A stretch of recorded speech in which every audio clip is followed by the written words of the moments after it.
doutrina. O propósito eterno de Deus não é uma doutrina. O propósito eterno de Deus é uma realidade. Tipo assim, para você entender o propósito eterno de Deus, você tem que pensar assim: o que Deus pensava antes de formar o homem? Deus, ele pensava num grupo, numa religião, ele pensava numa estrutura, o que ele pensava. Então, a partir daí, desse pensamento, é que nós vamos entender a igreja. Porque você vai entender a igreja como família, porque esse sempre foi o propósito dele. O propósito dele não era simplesmente ser Senhor, ser Salvador, porque se o propósito de Deus começar na redenção, ele é coparticipante do pecado do homem. Se começarmos a pensar no Evangelho a partir da redenção, nós vamos entender que então o centro do Evangelho era salvar o homem. Se o centro do Evangelho era salvar o homem, então Deus fez o homem para errar. E fica incoerente a pregação do Evangelho. Deus quis e sempre quis uma família de filhos. E Jesus sempre esteve nesse propósito. Como referência de filho. Bom, esse é um assunto longo, importantíssimo. Mas, por que eu estou dizendo isso? Dizendo isso para dizer que ele deu à igreja, como família, a autoridade de perdoar pecados, inclusive. E assim, aqueles que vocês perdoarem os pecados, serão perdoados. Aqueles que vocês retiverem os pecados, serão retidos. A igreja junta, como família de Deus, ela tem autoridade, ela tem graça, ela tem uma graça sobrenatural. Por isso que Satanás luta tanto para tirar isso da igreja, levando um irmão contra o outro, a falar mal, a fofoca, a disse-me-disse, a ódio, porque Satanás sabe que quando ele achar isso aí, ele enfraquece uma proposta. Ele enfraquece aquilo que é ideia de Deus antes da fundação do mundo. Por isso ele luta tanto para dividir, confundir, perturbar, criar problemas, jogar um contra o outro, gerar crítica em nosso coração, gerar não sei o que, gerar ressentimento, mágoa, porque é tudo que o reino das trevas precisa para destituir a igreja. A igreja é um mistério que esteve oculto desde os tempos eternos. Até Paulo, quando fala do homem e da mulher, do casamento, ele chega um momento que ele fala assim: isto eu me refiro a Cristo e a igreja. Tal era a profundidade do entendimento dele. E ele diz isso para que vocês possam perceber, lá no capítulo 3 de Efésios, a minha revelação a respeito do mistério de Cristo. Então, nós temos aqui a igreja reunida e nós temos um irmão que diz assim: sujeitai-vos, pois, a Deus, resisti ao diabo e ele fugirá de vós. Há uma realidade espiritual que nós não podemos negar. Essa semana eu falei sobre jejum. E comecei a estudar sobre jejum e fiquei muito desesperado, meu irmão. Fiquei muito desesperado. À medida que eu lia sobre jejum, eu comecei a perceber que quanto nós perdemos dessa chave. Isso é uma chave espiritual. Isso é uma chave espiritual de poder e de graça e de humilhação.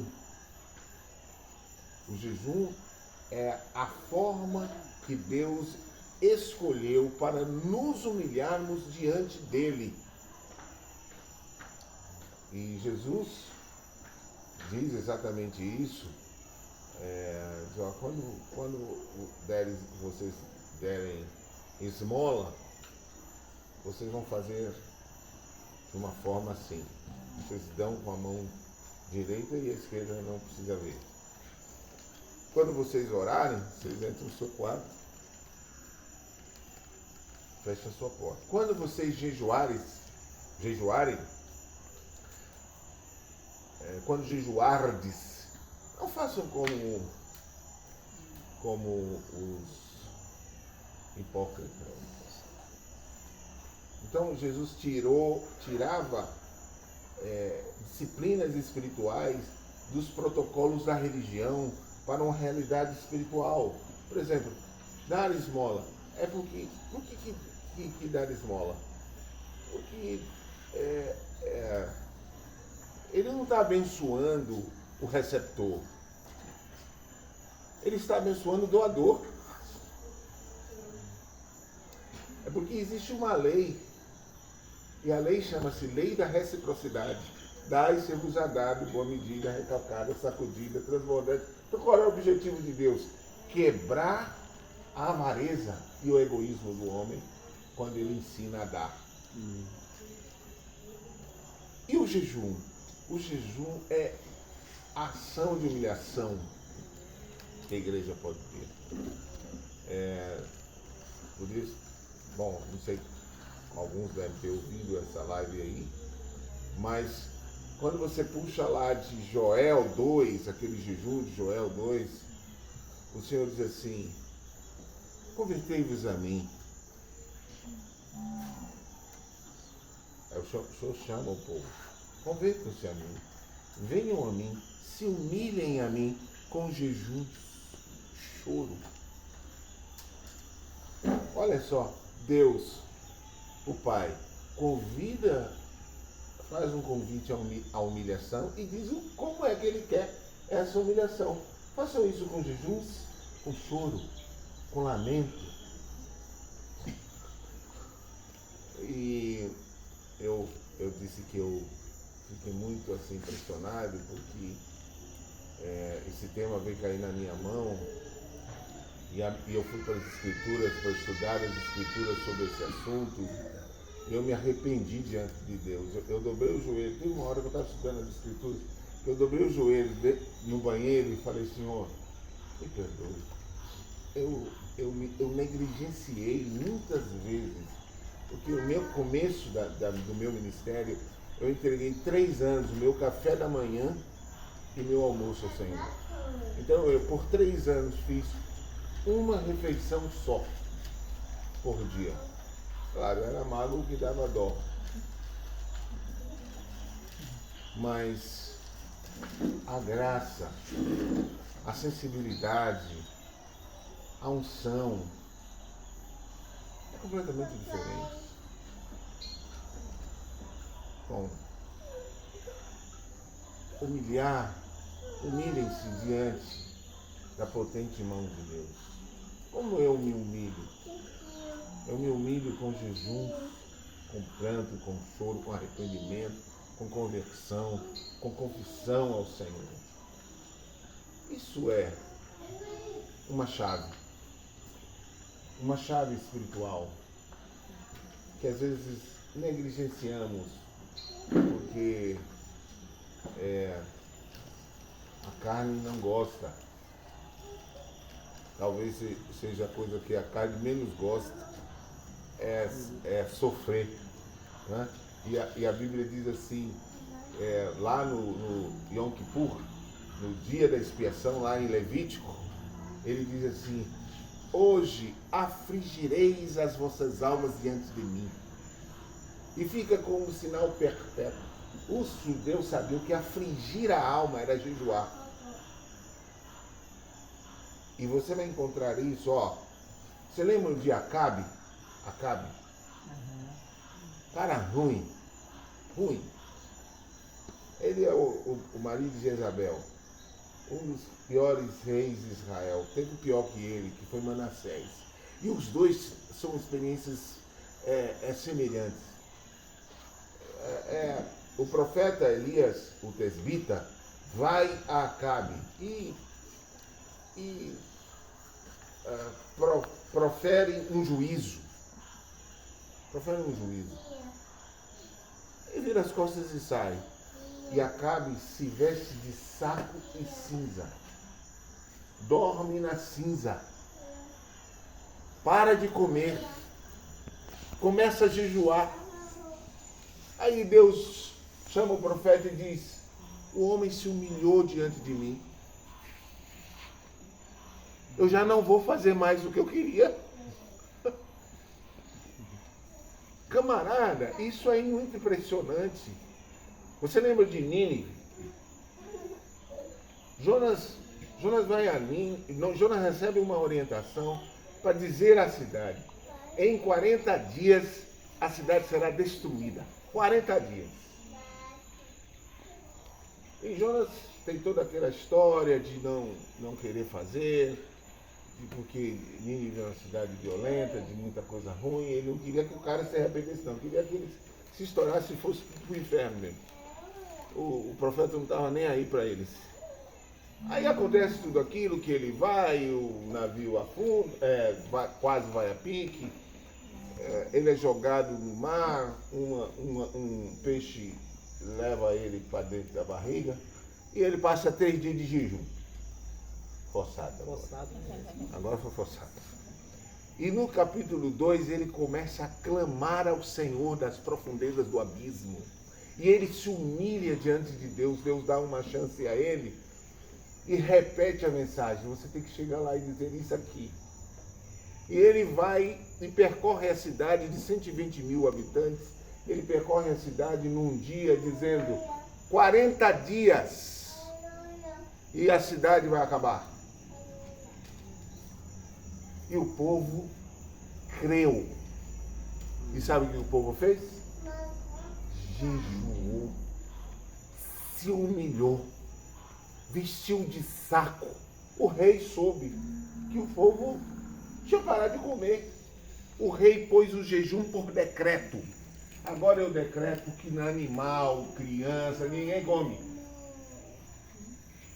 E sabe o que acontece no capítulo 3, no versículo 10 de Jonas? A Bíblia diz assim: e Deus se arrependeu do mal que havia proferido. Irmãos, humilhar-se diante do Senhor com jejuns, com choro, com pranto, porque o nosso Deus é um Deus rico em benignidade e em bondade, em misericórdia. E Ele muda a história. Ele muda a história de uma pessoa. Naqueles 3 anos que eu me dediquei ao jejum, eu vi claramente a mão do Senhor sobre minha vida e ministério. Vi que o Senhor responde orações difíceis e faz milagres fora do comum. Sou testemunha de muitos milagres completamente fora da curva que o Senhor fez através da humilhação do seu povo. A humilhação pode ser coletiva. Eu lembro de Esther, lembro de Josafá, quando está cercado e ele convida o povo para se humilhar diante de Deus. Desculpa. Quando fala se humilhar, todo mundo em Israel sabia que era parar de comer, não é passar fome. Passar fome é você não ter o que comer. E jejuar é você ter o que comer e não comer o que tem. Ficar quieto. O jejum, claro que eu não entendo esse jejum que o pessoal fala aí, jejum de Daniel, de não sei o quê. Esse jejum eu não sei não entendo não. Eu não entendo isso não, tá? É porque eu não entendo. Eu nunca vi na Bíblia isso. Aquilo que Daniel fez, ele não chamou de jejum. Quem chamou de jejum aqui?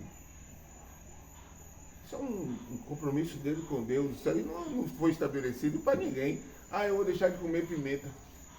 Ah, e daí? Grandes coisas você está fazendo. Ah, eu vou deixar de comer farinha. Você já devia ter feito isso há muito tempo. Deixar de comer a feijoada. Ah, eu vou deixar de comer a feijoada. Irmãos, tudo bem que Daniel deixou de comer as coisas gostosas ali do rei, mas isso era um comportamento que ele teve desde antes. Agora, jejum ou ele é total ou ele é natural. O jejum total é o jejum sem água. Não dá para fazer muito tempo. 3 dias já tá bom, porque aí seu corpo desidrata. O jejum natural é o jejum onde você bebe água. E ele pode ser longo, 40 dias, 30 dias, 20 dias, não tem nada demais, ninguém morre não. Jesus fez 40 dias. Eu tenho um amigo que fez 30 há pouco tempo atrás. E inclusive é indicado para certas doenças. O jejum é higienista, o corpo vai quebrar gordura.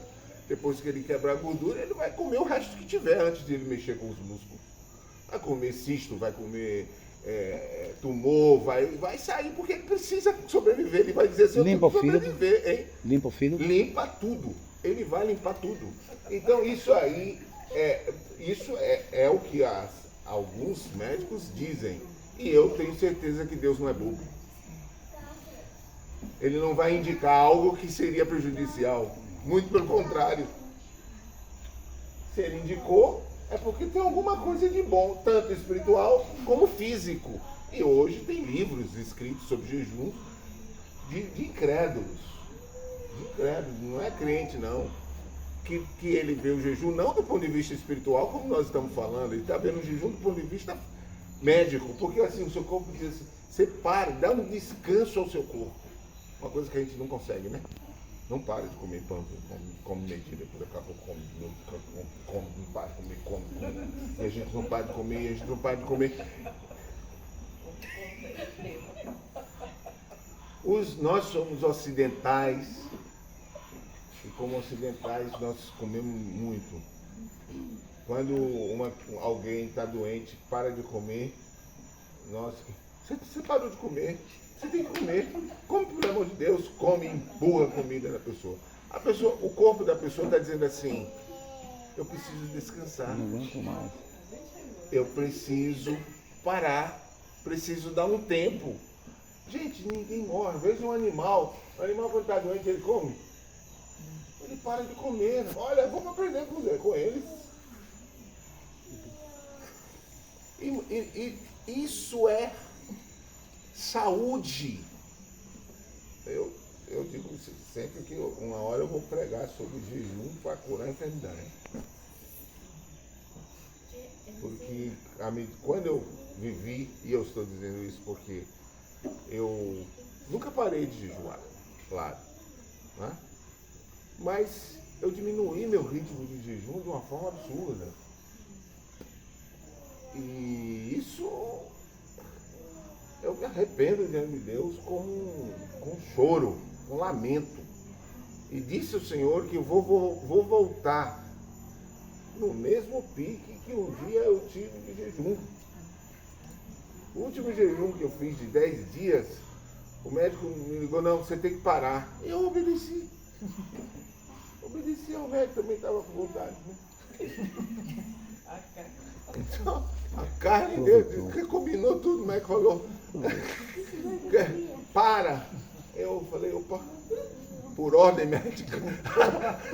Vou parar por ordem médica. Isso aqui é uma orientação médica. Mas estava bom, estava demais, estava maravilhoso. Jesus disse, você não vai fazer para se aparecer, você não vai fazer por mérito, achar que você vai ter mérito porque você está jejuando. Mas, gente, isso é uma chave, um caminho que Deus nos convida à comunhão com Ele e à oração. Amém? E o jejum tem elementos espirituais envolvidos nisso. E o primeiro elemento, você vai olhar em toda a Bíblia, foi humilhação. Então tá aí, isso está nessa última live. Se vocês quiserem. Diga que passagem muito boa, viu, gente? Eu ouvi ontem, não deu para ouvir na terça, mas eu ouvi ontem, quando eu cheguei. Terça-feira estava com os irmãos lá, em Conceição, em Mangabeira. E aí ontem à noite eu ouvi. Né? Muito boa. Quem não ouviu ainda pode ouvir, viu? Amém. Excelente. Eu não sei ainda fazer live. Eu não sei nada desse negócio de live, né? Porque eu cresci falando com o povo assim, ó, na cara, assim. Mas tá assim, só Tem sido de bom. cortar, Não. mas tem sido muito bom, gente, porque a gente está vendo a simplicidade daquilo que nós já conhecemos dos irmãos, né? Essas lives têm sido assim maravilhosas, né? Amém. Porque a gente vê a simplicidade dos irmãos e Marcos mesmo, Evanjo, né? A gente vê que eles não têm habilidade com, não? Porque tem algumas falhazinhas ali, coisa e tal, mas a coisa transcorre, o Senhor fala assim, não? E a coisa é tremenda, não? Eu quase que assisti quase todas, não? Amém. Uma ou outra que não deu, aí no dia seguinte eu vejo, no decorrer da semana. Mas tem Amém. sido muito bom. Esse testemunho disso até me anima, porque eu fico falando para mim mesmo assim, olhando. Eu digo, que negócio mais estranho. Mas anima o coração saber que isso tem edificado a igreja do Senhor, que tem animado outros irmãos. Se nós aprendermos um pouco dessa humilhação diante de Deus através do jejum e termos o jejum como prática, porque isso era uma prática rotineira da igreja primitiva, a primeira igreja jejuava e orava e decidia coisas sobre o jejum, escolhia presbíteros no jejum, e jejuando eles, não sei o que, disse o Espírito Santo: aparta-me fulano e Beltrano. O que eles estavam fazendo? Jejuando. E o que era esse jejum? Era humilhar-se diante de Deus para entender a vontade de Deus para aquele momento e as suas escolhas. Amém? Deus é o mesmo ontem. Eu digo para você, nós precisamos jejuar e orar, porque na força do braço não vai. Na força do braço não vai. A gente vai tentando na força do braço e nós vamos cansando, porque não vai. Então separe-se para o jejum. Walter precisa falar que nós precisamos exercer o nosso papel de igreja. Exercer o nosso papel de igreja. Nós temos uma luta contra um ferrenho inimigo. E o que o inimigo quer? O que vocês acham que o inimigo quer? O inimigo quer vidas, almas. Quer destruir, né? Almas. Quer fazer o que Isso. Ele sabe fazer isso, destruir. ele veio para isso, né? Para matar, roubar e destruir. Destruir. Então ele quer vidas. Muita gente, muitos de nós, às vezes nós ficamos, não, é porque fulano não quer. É porque nós vamos abandonar porque fulano não quer. Ou, não, gente, nós precisamos brigar um pouco por algumas pessoas. Brigar espiritualmente. Claro que a decisão é pessoal.